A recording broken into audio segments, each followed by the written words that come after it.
Hello! Time for the next chapter of the Jamie Drake equation by Christopher Edge. So we're on chapter 17. The good news is that Minty's not mutated into an alien lizard queen who wants to take over the world. She was just wearing fancy dress. The bad news is that I'd forgotten to do my homework, unlike the rest of the class, who are now all dressed as monsters out of Doctor Who. So, Jamie, Mrs. Solomon says, casting a disappointed look over my school uniform as I stand in front of her desk. I can see you've decided not to create your own intergalactic costume, but I'd still like you to tell us all about the aliens that you have invented. What kind of extraterrestrial species do you think your dad's space probes might discover? Nervously, I look up to see the rest of the class staring back at me, their weird costumes making them look like escapees from an alien zoo. Aaron Johnson has got what looks like an egg whisk stuck to the middle of his forehead, while the rest of his face is painted bright blue. Lila Ali is wearing a green furry onesie with detachable alien antennae, while Jasmine Clark seems to have silver tentacles inside instead of hair, although I think it kind of suits her. In the front row, someone is wearing a super-sized papier-mâché football, the whole of this fake head covered by a giant eye. And as it stares at me, along with the rest of the eyes in the classroom, I realise I don't have a clue what I'm going to say. I'm usually pretty good at getting my homework done, but with everything that's been going on, I haven't had time to invent some make-believe alien. I've got enough problems working out what to do with the real one that showed up on my phone. I slip my hand into my pocket, my fingers closing around my phone as I squeeze it tight, hoping that Buzz can pull another alien mind trick to magic me out of this hole. But the phone stays silent. It looks like this time I'm on my own.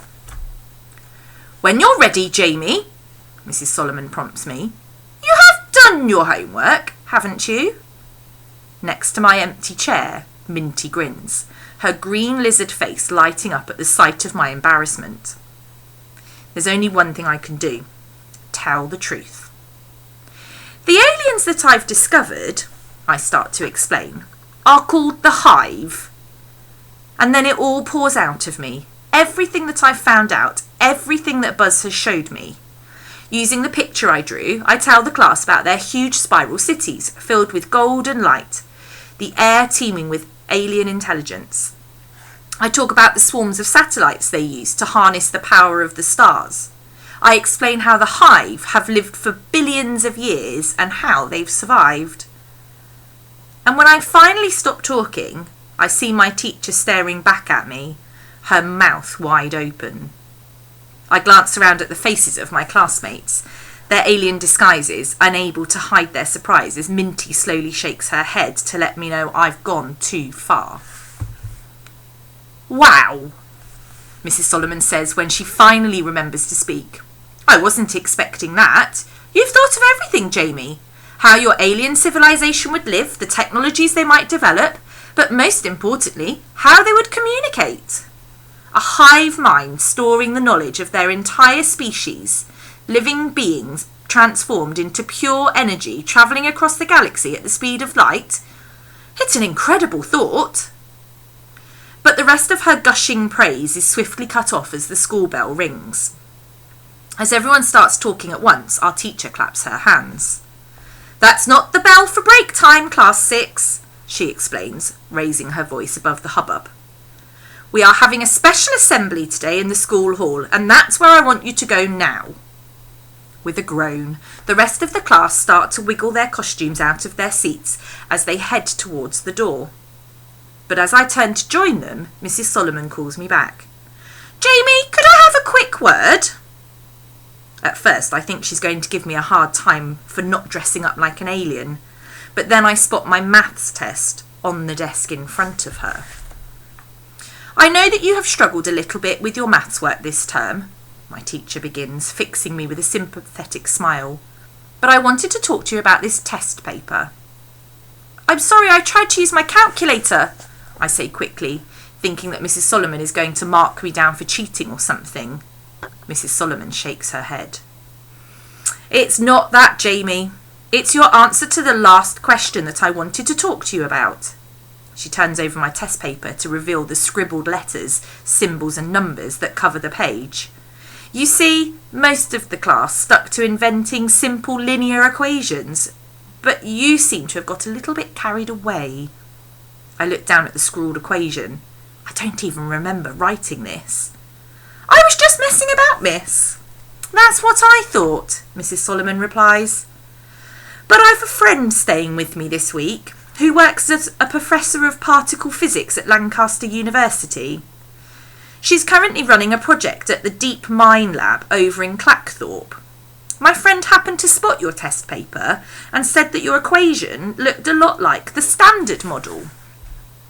What's that? I asked, starting to feel confused. I don't know how my scruffy scribble can look anything like a model equation. The Standard Model of Particle Physics, Mrs. Solomon replies. She frowns as if she's trying to work out exactly what to say. It's a little difficult for me to explain as I'm not an expert, but according to my friend, it's the theory that explains how the universe works. I look again at the scribbled line of letters and numbers. I don't know how the universe came with instructions, but these look even more confusing than the ones that came with Charlie's flat pack wardrobe, and Dad spent the whole weekend assembling that one. So how did you come to write this equation in your test, Jamie?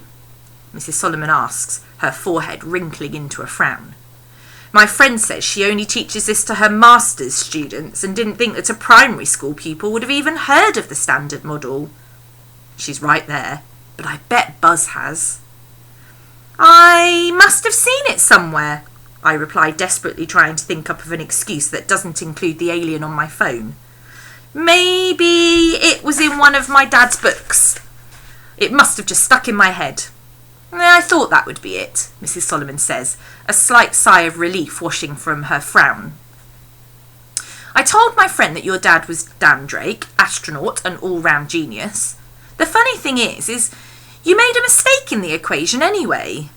She points halfway down the page, and following her fingertip I see the letter G scribbled in the margin. My friend thought at first that you had included gravity in the equation, but the thing is, science haven't actually worked out how it fits into their theory of everything else. She looks up at me with a smile. You've got my friend excited for a minute though. Jamie, she thought I had the next Albert Einstein in my class. Dad says it's gravity that keeps the International Space Station spinning around the world. Well, if Mrs. Solomon's friend is right, maybe the Hive have worked out how it keeps the universe spinning too. Mrs. Solomon! The booming sound of the head teacher's voice makes me jump in surprise. We're all ready for you in the hall now, Mr. Hayes announces, peering round the classroom door. So if you'd like to bring along your special guest. I look around in confusion. The rest of my class have already gone. Apart from me and Mrs. Solomon, there's nobody else here. Unless my teacher has hidden this mystery guest inside her stock cupboard. Come on, Jamie, Mrs. Solomon says. It's time for assembly. And that's when I realise he's talking about me. So, if you would like to do something following on from today's chapter, it would be really interesting for you to research gravity so that you can understand a little bit more about how gravity works in our planet and across the whole universe. See you tomorrow.